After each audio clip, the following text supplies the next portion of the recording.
Hello everyone and welcome back to the incredible event that is the second Piatigorsky Cup of 1966 that took place in Santa Monica, and we have a very nice game from round 13, Hein Dona, or rather his full name Johannes Hendrikus Dona, versus Robert James Fischer. And both of them are having a very interesting event. Fischer, we all know that he lost 3 games in a row, which is something that Fischer almost never does. It did happen a couple of more times, but yeah, I mean, very rare. But now he's on a 3-game winning streak. He defeated Larsen, he defeated Borislav Ivkov, and he defeated Samuel Reshevsky after Samuel had that brilliant start to the tournament where he did not lose a single game. And Hein Dona here also having a very nice event. He drew all of his games. He did lose 1 game to Reshevsky, but then he defeated Bent Larsen 2 rounds prior to this one, I believe in round 11, and in round 12 he lost to Nairov. So not bad, as he is sort of the underdog going into this event. He won his Grandmaster title in 1959. He is a 3-time Dutch champion and does quite a lot on chess. He was also a columnist. He wrote a chess book, I believe, called the König, or rather the King. So yeah, I mean, pretty awesome player, and very hard to beat, as you will see in this game. So what happens in his game against Fischer? Well, Fischer again opts for his King's Indian defense, and we have a very nice challenge to the King's Indian defense. So let's check it out. Hein with white opens with pawn to d4, and he did not have a great event. I mean, he played great chess. It's just that he did not. He wasn't able to win all that many games. And we all know, as we've saw the final standings many times now, that Dona won last place in this tournament.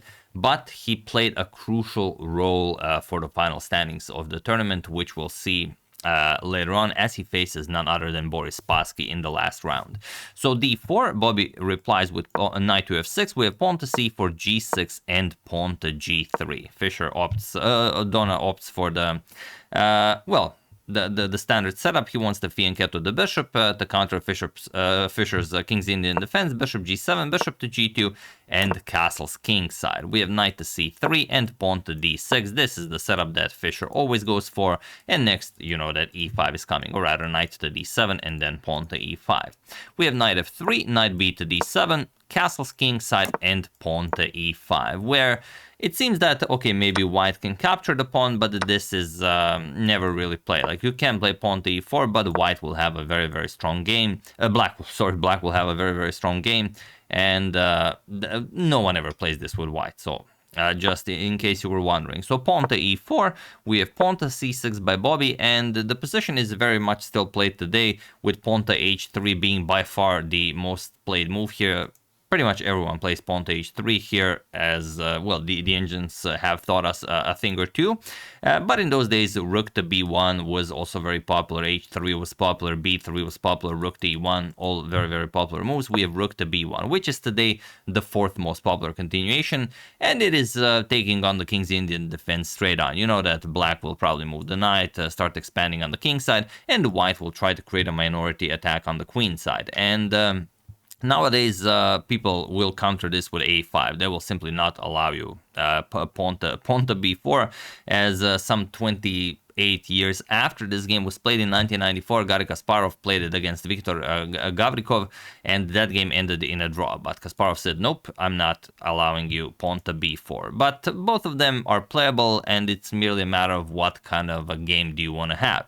So Fischer says, no, I don't mind, pawn to a6, and we have the immediate pawn to b4, and e captures on d4, and it is now, as of move 10, that we have a completely new game. So okay, knight captures on d4 and rook to e8, putting pressure on that e4 pawn, and this will kind of be a theme of this game, whether you can get more attackers to go after that e4 pawn than Hein can get defenders. We have pawn to h3, knight to e5. Now you cannot chase away the knight right away, as the c4 pawn is hanging. queen to e2 defending on c4, and now the immediate pawn to b5, which will open up the c-file and make a permanent outpost for that knight on c4. And it's a very nice way of how Fischer does this. b4 has been played. There's no d-pawn, so you know that if a knight lands on c4, there is no b-pawn or d-pawn that can kick it away. Maybe some, you know, moves later on, you can play knight c2, knight e3, and then challenge the knight, but it's gonna take a couple of moves. The dark square bishop cannot challenge c4. It's a light square, and I don't think anyone is considering that this light square bishop is ever challenging the knight on the c4 square, because that's sort of your prized bishop. It's remaining on this diagonal. So that's Fischer's game plan. C captures on b5. Fischer opens up the c-file. Usually, of course, you want to capture towards the center, but here Fischer has a very concrete idea. We have rook to d1. You're not, I mean, you could move the bishop and then try and put the white rooks on the c-file, but once this knight lands on c4, what are your rooks even doing on the c-file? So it's better to go after the backwards d6 pawn. Rook to d1, we have bishop to b7 by Bobby, and pawn to f4, chasing away the knight, knight to c4, and queen to d3. Now the pawn is already attacked 3 times, and you do not want that queen staring at that rook on e8, so queen to d3, and now rook to c8, putting pressure on the c-file. The knight on c3 is undefended, so you might consider doubling up here, or you might consider something like rook to c7 and queen to a8. The queen can also help out with an attack on the e4 pawn. There are many ways Bobby can play this, and I'm sure already you can feel that white is either worse or much worse here. It's hard to even imagine a game plan here for white that does not involve at least giving up a pawn. So king to h2, the king will be much safer here, of course, and Fischer now goes for queen to c7. Like I said, rook to c7 is also very possible, with queen to a8 being one option, going after the e4 pawn, or queen to c8 being the other option, just putting pressure on that c3 knight, or you go queen to a8 and then you bring this rook over to c8 if needed, but you can also bring this rook to e7 if you want to improve the pressure on that e4 pawn even further. So it's hard to say if white can, you know, muster up as many defenders as black can attackers. But okay, Fischer had a different plan. He played queen to c7. We have rook to b3, adding a defender to the knight, and now rook to e7, making it, you know, a very versatile position where you can double up on the e-file. You can move the queen and double up on the c-file. Again, queen to a8 is an option. So these are all options that Jan Hein has to take into consideration when contemplating his next move. He goes rook to e1. He knows that probably the rooks are not coming to the e-file, and he is not wrong. Fischer plays rook c to e8, puts pressure on the e4 pawn, and now knight to c2. And this knight to c2, we often say that the hardest move to find is with the knight back. But it's very hard to find a move here for white. Knight c2, knight to e3 is one way to go about this, but after knight to c2, it's incredible just how deep Fischer can see through the position. The idea being that now the knight will challenge the knight on c4, but what Fischer saw here is key in solving this position, and that is that the bishop on c1 is undefended, or maybe it's not undefended, but the rook here is struggling to keep it defended. The rook here is defending the e4 pawn, but also the bishop on c1. And you're probably thinking, well, what's the problem? I mean, there are so many pieces in front of the queen and the bishop that is still defended. It doesn't matter. That is the only reason why Fischer's variation works here and why it's so strong. Fischer plays queen to c8. Of course, capturing an e4, you could give up the, win the rook for 2 pieces, but that's, of course, we're not going to talk about that. We have knight to e3, and now, or if you don't go for this, which, I mean, you don't have to, you could play something like g4, maybe try g5, a3, you could play that, but then the queen just comes to a8, and there is no defending the e4 pawn. It will be attacked 5 times, and it will fall. So knight to e3 is the only thing Jan Hein can hope for in defending this position, but now, look at this, there's already 1 piece less in between that queen and the dark square bishop on c1. Fischer finally removes the knight, knight captures on e3, and now the problem is you would love to capture with the bishop, but you cannot. The rook has to defend the e4 pawn. So if you capture, Fischer can just trade everything. Knight captures, bishop captures on e4, bishop captures, rook captures, and now after queen captures on d6, it's the only way you're not going to be down a pawn. You have to allow queen to c2 with check, and you resign here. Once the queen moves, or it doesn't really matter, you can simply trade, captures, you're going to capture on e1, bishop captures, rook captures, and you're going to be down a full piece.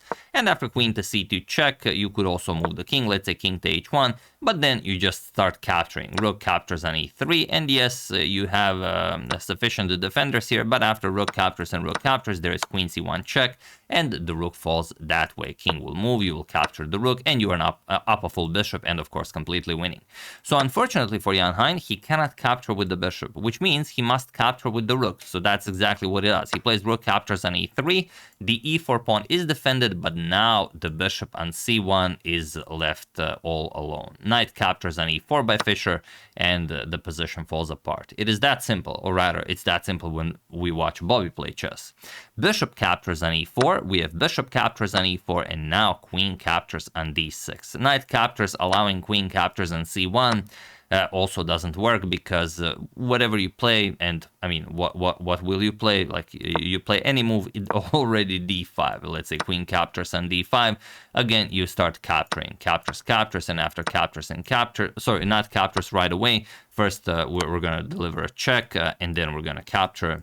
Since that's now going to be an extra piece. Captures, and that's it. We're up a full bishop, and that's it. So that is out of the question. Queen captures on d6 is played now. Okay, 5 pawns each, and no material has been lost, but now Fischer can finally activate his pieces. So that's just kind of a, just a conversion of matter to energy and energy to matter, and sometimes, matter is enough to win the game, but sometimes you need energy, and the other player will have to, sacrifice matter in order to, gain more energy. So here, rook to d7, attacking the queen, queen to c5, and now rook c7, and the queen can no longer keep defending the knight on c3. So you can move the queen, and then just captures on c3 will win the game. So he tries giving up the queen. He plays knight captures on e4. Fischer says, all right, queen, rook captures c5, knight captures on c5, and now you could still maybe continue if rook captures and Jan Hein gets to activate his rook. Okay, maybe you can still play this. It's still winning for Fischer, but, you could still pose problems to him. But Fischer just plays bishop to d4, and he was in this position on move 28 that Jan Hein resigned the game, as there is nothing more to be done here. I forgot to mention, this isn't actually a photo of Jan Hein from 1966. This is from 1978. I couldn't find a decent one from 1966, and so I decided to use this one. Hope you guys don't mind that. But yeah, here you resign because there's just no way to activate this rook. This rook will either move and then you can claim the e-file, or you trade, let's say captures, and again, there's no way you can get this rook into the game. You cannot go here, cannot go here, cannot go here. You can play b1, but then the queen is coming into the game and you will get checkmated, like whatever you play. Let's say bishop to b2, you want to trade bishops or whatever, doesn't really matter what you play, you immediately get checkmated, check, and after king h2, queen g1 will be checkmate. So bishop to d4, such a powerful move to end the game, and of course Jan Hein realized that and immediately resigned here after bishop to d4. So yeah, he had a very, very interesting start to the tournament. Out of the first 10 games, he drew all of them, only lost one game to Križevci. Then he defeated Larsen, then a loss to Neidorf, and now a loss to Bobby Fischer in round 13. Whereas for Fischer, this is his 4th win in a row now. So after a 3-game losing streak, he is now on a 4-game winning streak.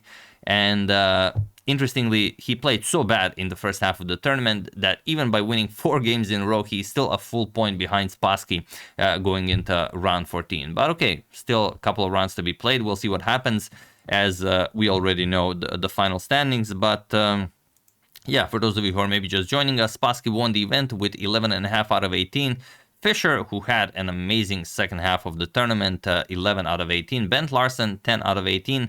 And Bent would also be tied for Fischer with second if not for his loss to Hein here. And like I said, Jan Hein, even though he won last place in this tournament, played a crucial role as he faces Boris Spassky in the last round of the tournament. And it will be, I mean, it will be incredible. We will check out, of course, the game Fischer versus Spassky, but in the last round of this tournament, Spassky faces Jan Hein Dona, and Fischer faces none other than Tigran Petrosyan, and both of them, and they are tied going into the final round. So it's going to be easier for Spassky, but okay, it's up to Fischer. If he wants to win, he has to beat Tigran. We'll see what happens. We already know what happens, but we'll see how it happens.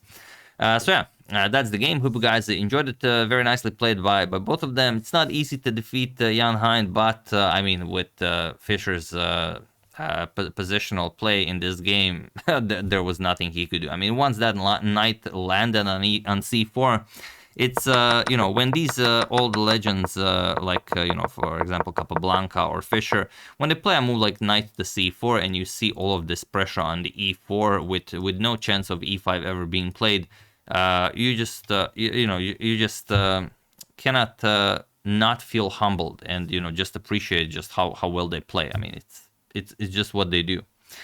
So I hope you enjoyed it. I would like to thank David Gasparian, Mike Manson, Rohaho Hostetla, More Classical, and Christopher Medema for your contribution to my channel. Thank you a lot. I really appreciate it. As usual, you can check out 2 of my previous videos here. Thank you all for watching, and I will see you soon, continuing to check up on your wonderful suggestions and whatever else happens in the chess world. Thank you all. I will see you soon, and have an excellent rest of your day, and hope you are enjoying this short saga of the second Piatigorsky Cup from the perspective of Boris Spassky and Bobby Fischer. See you soon.